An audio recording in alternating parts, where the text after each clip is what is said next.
Hey everyone! Welcome back to our channel. Today, we're diving into a legendary book that has shaped the world of investing, The Intelligent Investor, by Benjamin Graham.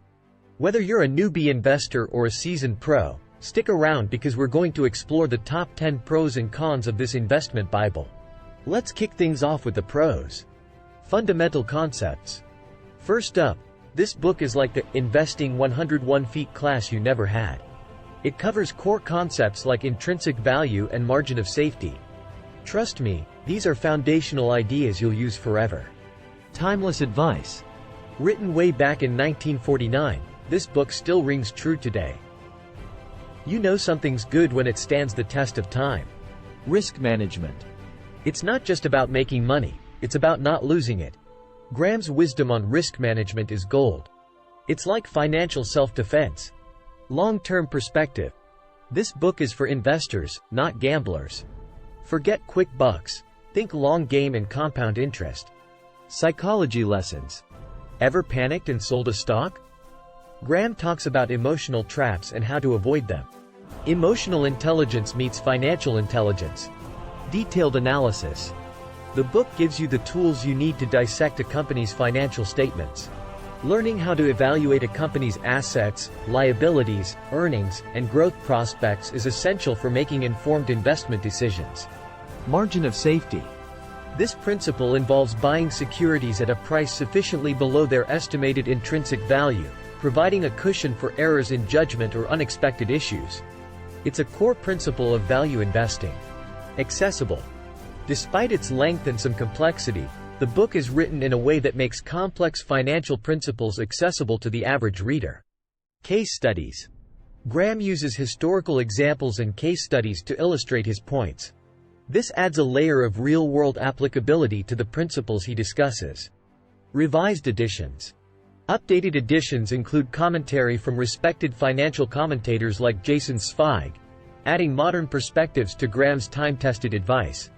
But hey, no book is perfect, right? Let's look at the other side of the coin.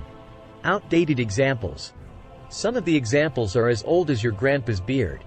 Times have changed, and you'll need to adapt the lessons. Brainy stuff. There are sections that feel like rocket science. Be prepared for some heavy lifting. US-centric. It's as American as apple pie and baseball. But don't worry, many principles are global. Not a how-to guide.